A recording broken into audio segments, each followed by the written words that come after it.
The story side of Marvel vs. Capcom Infinite stumbles in trying to achieve a semblance of order amidst the clashing of discordant fictional worlds, but the multiplayer action is just as intense and chaotic as it's ever been, with spectacular battles that are enjoyable no matter which side comes out on top. While I played through Marvel vs. Capcom Infinite story and arcade modes multiple times leading up to Tuesday's release, I've only just begun testing my skills against other players. Eventually I will pick a pair of fighters from the 30-strong launch roster that complement each other's strengths and weaknesses, take them both through their challenges in mission mode, and really get to know them inside and out.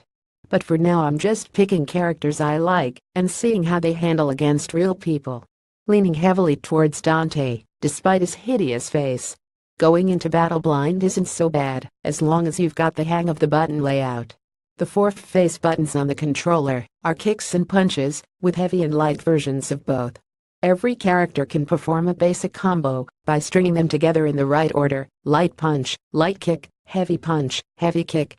Drop a crouching heavy punch to the end of that, and your opponent's in the air, ready to be pursued and pummeled, keeping the combo going.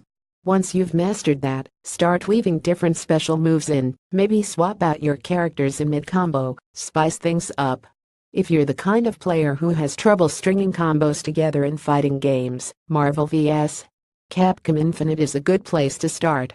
And if you're the kind of player who'd rather not bother learning, there are a series of assists that can be enabled or disabled.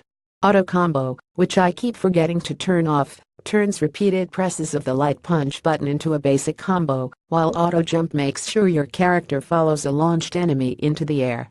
The easy hyper combo option makes pulling off otherwise complicated super moves into a squeeze of a shoulder button. These assists can make the most novice of novices put on a good show at the very least. If you want to learn the game properly, turn the assists off, something I failed to do in one of my earliest online matches, seen below. I picked Chun-Li and Captain Marvel because I like the characters, not because I knew Captain Marvel could easily slide under Jetta's projectile attack at the beginning of the round. I did not, hence the standing, blocking and looking puzzled. I lost the match above, but I put on a good show. I blocked, I used my advanced guards techniques. I exhibited patience. Had I been a little more familiar with my character's movesets, I might have prevailed. Then I accidentally hit rematch and went full in baton mashing monster. I feel like I accomplished more in the first match, but damn if the second wasn't a lot of fun as well. There are 4 online modes in Marvel vs. Capcom Infinite: Ranked, Casual, the Beginner's League and Lobby. The first 2 are self-explanatory and an endless source of entertainment via both colorful losses and skin-of-your-teeth wins. The Beginner's League is a special area for the lowest ranks to compete for graduation into the big leagues. It's a good place to flail against other players with all of your might, with no regards to things like strategy or defense. We're learning together, you guys. Meanwhile, in the lobbies, players group together and take turns fighting and watching each other fight. I like to hang out in the lobbies most of all. The only aspect of Marvel vs. Capcom Infinite I'm still not sure about are the Infinity Stones, 6 gems that grant players special abilities capable of turning the tide of battle.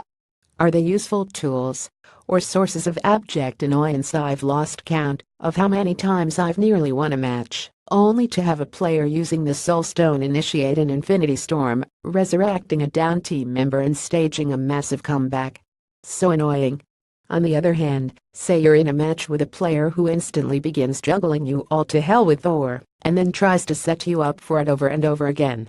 To me it seems like a good moment to start spamming the ever-loving L out of the time stone, rapidly dodging back and forth across the screen with no rhyme nor reason, snatching victory from the jaws of defeat. Is that too much power? Since the match above I've been actively avoiding choosing the time stone in order to avoid temptation. We'll have to see how it all plays out as the competition settles. 1 win, 2 losses, at least 2 that I've posted video of here, and 3 very entertaining matches. I'll never be the best at Marvel vs. Capcom Infinite, but I'm having the best time not getting there.